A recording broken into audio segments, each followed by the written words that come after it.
10 ریاست کرناٹک والوں نے محنت کیا، دن رات ایک کر کے گھر گھر پہنچے، مسجد کی کمیٹیاں، تبلیغ کے ذمہ دار جماعتیں سب حرکت میں آئیں، ہر عورت کا ہر جوان کا گھر پہنچ کر ووٹر آئی ڈی بنایا، مسجد کی کمیٹیوں نے اسٹینڈ لگا کر ہر آنے والے مصلی کا ووٹر آئی ڈی بنایا، مسجد کی کمیٹیوں کی طرف سے گاڑیاں رکھی گئی۔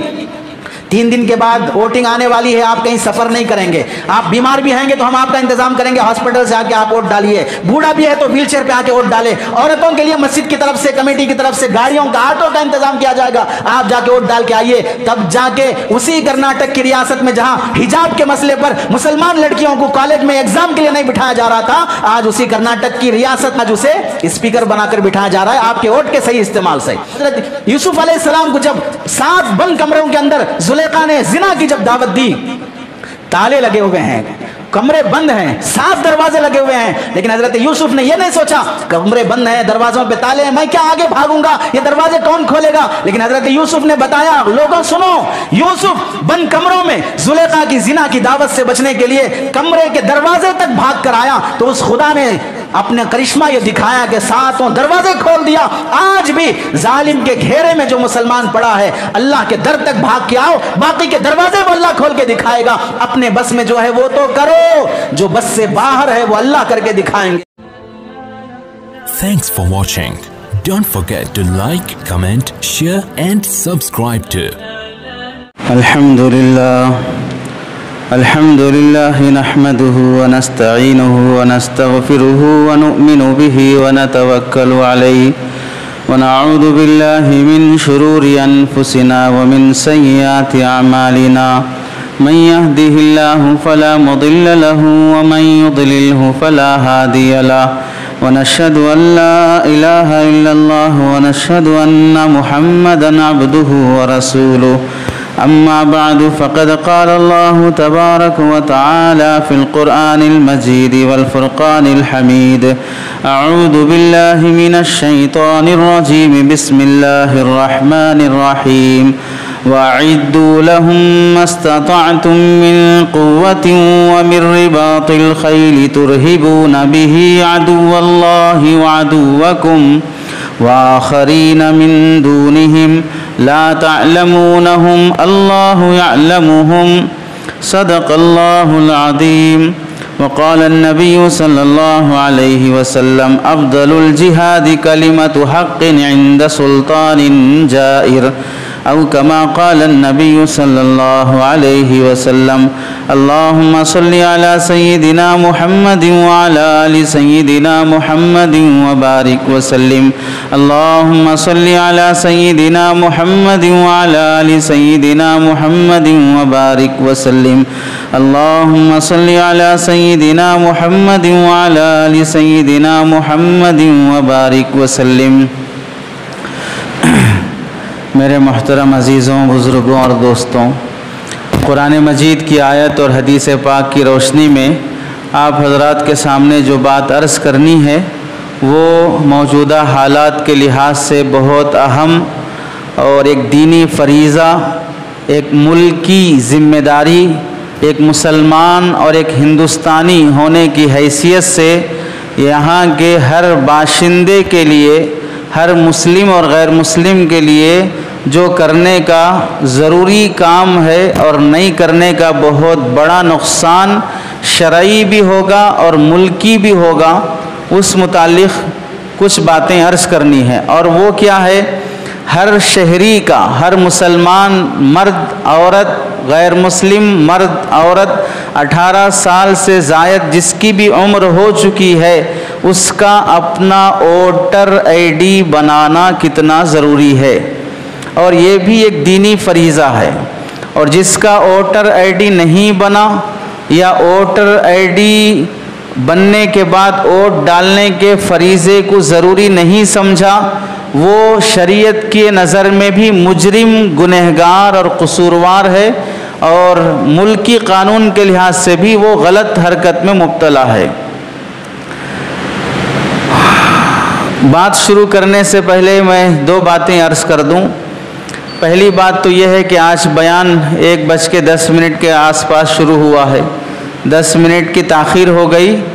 نکلنے میں دیری ہوئی طبیعت کی ناسازی کی وجہ سے، طبیعت کچھ خراب تھی اس واسطے نکلنے میں دیری ہوئی۔ دوسری بات یہ ہے کہ آج کا جو بیان ہے دیر سے ہوا، لیکن معمول یہ ہے کہ 1 بجے یا 12:55 کے آس پاس کوئی مسلمان ایسا نہیں ہوگا جو وقت کے حالات کے لحاظ سے سنو آخری بات یہ یاد رکھو، حضرت قاضی مجاہد الاسلام صاحب رحمۃ اللہ علیہ فرماتے ہیں جب تک کوئی راستہ چلا جاتا رہے گا، چلتے رہیں گے اس راستے پر لوگ، تو کسی کی ہمت نہیں ہوتی کہ اس راستے کو بند کر کے وہاں کوئی دیوار کھڑی کر دے، اور جس راستے پہ لوگ چلنا بند کر دیتے ہیں تو پھر آہستہ آہستہ اگرچہ کہ وہ میپ میں راستہ روڈ بول کر لکھا ہوا ہے لیکن چلنا بند ہو گیا تو لوگ اس پہ قبضہ کر لیتے ہیں۔ اور اگر کوئی جگہ ایسی ہے جو راستہ نہیں ہے، وہ کسی کی پراپرٹی ہے یا وہ حکومت کی پراپرٹی ہے، لوگ وہاں چلنا شروع کر دیتے ہیں تو ایک زمانے کے بعد وہ راستہ بن جاتا ہے، اب لوگ اسے بند نہیں کر سکتے۔ ایسے ہی اس ملک میں شریعت ایک راستہ ہے، دین ایک راستہ ہے، اس راستے پہ مسلمان 100% چلنے لگے گا، کسی مائے کے لال کو یہ ہمت نہیں ہوگی کہ وہ شریعت بند کر سکے، وہ مسلم پرسن اللہ بند کر سکے، وہ مساجد اور مدارس کو بند کر سکے۔ اور اگر مسلمان خود اپنے تجارت میں، معیشت میں، نکاح میں، آئلی مسائل میں شریعت پر چلنا بند کر دیا، پھر حکومتیں آتی ہیں وہ بند کرنے کے لیے۔ راستہ خود پہلے سے بند پڑا ہوا ہے، اس واسطے حکومت بھی بند کر دیں گے۔ ہمارے سماج میں کتنی مسلمان بیٹیاں بغیر برقعے کے جاتی ہیں، اندر جنس پینٹ پہن کر کالج جاتی ہیں، کتنی برقعے والی کلبوں میں، پارکوں میں اپنے غیروں کے ساتھ عیاشی کرتی ہوئی دکھائی دیتی ہیں۔ ہمارے نوجوان طلاق کے مسائل میں، پراپرٹی کے مسائل میں، آج مسلمان بھائی اور باپ خود اپنی بیٹیوں کو اور بہنوں کو وراثت دینا نہیں چاہتا ہے، تب حکومتیں آتی ہیں ہندو راشٹر بنانے اور مسلمانوں کے میراث کے مسئلے کو اور قانون کو ختم کرنے کے لیے، کیونکہ تمہاری عوام ہی اپنی بہنوں کو قانون میراث نہیں دے رہی ہے۔ بہن کی پراپرٹی مار کھانے والا ظالم حرام خور بھائی ہے، تو پھر ادھر بھی قانون بنے گا کہ تمہاری بہنوں کو کیا پراپرٹی دی جائے۔ اس واسطے جب تک راستہ کھلا ہے چلتے رہو، راستہ بند ہو جانے کے بعد واویلا کرنے سے افسوس نہیں ہوگا۔ حضرت ایک وقت کے امام امام بھویسی رحمت اللہ علیہ کو جیل میں ڈال دیا گیا۔ جب جمعہ کا وقت ہوتا، بیڑیوں میں جکڑے ہیں، اپنے آپ کو گھسیٹتے ہوئے جیل کے مین دروازے تک آتے اور کافی دیر تک کھڑے رہتے، پھر جب جمعہ کے نمازی جمعہ پڑھ کر چلے جاتے تو یہ بھی اندر جیل میں چلے جاتے۔ کافی دنوں کے بعد جیلر نے جب پوچھا تم کیوں اس طرح اپنے آپ کو تکلیف دے کر جیل کے مین گیٹ تک آتے ہو، تو انہوں نے کہا جمعہ کے لیے اللہ نے حکم فرمایا کہ جب تمہیں بلایا جو وَإِذَا نُودِيَ لِلصَّلَاةِ مِن يَوْمِ الْجُمْعَةِ فَاسْعَوْا إِلَىٰ ذِكْرِ اللَّهِ، اللہ کے نام اور اللہ کے ذکر کی طرف دوڑتے ہوئے آؤ۔ میں جیل میں ہوں، میں کوشش کرتا ہوں کہ اپنی جگہ سے جیل کے مین گیٹ تک آ سکتا ہوں، یہاں کے کھڑا رہوں گا، اپنی زبان حال سے اللہ سے کہوں گا اے اللہ میرے بس میں یہاں تک آنا ہے، اب گیٹ بند ہے میں آگے نہیں جا سکتا، میرے بس میں جتنا ہے میں وہ کر رہا ہوں، آگے جو میرے بس سے باہر ہے اس کی میری پوچھ نہ فرما۔ حضرت یوسف علیہ السلام کو جب 7 بند کمروں کے اندر زلیخا نے زنا کی جب دعوت دی، تالے لگے ہوئے ہیں، کمرے بند ہیں، 7 دروازے لگے ہوئے ہیں، لیکن حضرت یوسف نے یہ نہیں سوچا کمرے بند ہیں، دروازوں پہ تالے ہیں، میں کیا آگے بھاگوں گا، یہ دروازے کون کھولے گا؟ لیکن حضرت یوسف نے بتایا لوگوں سنو، یوسف بند کمروں میں زلیخا کی زنا کی دعوت سے بچنے کے لیے کمرے کے دروازے تک بھاگ کر آیا، تو اس خدا نے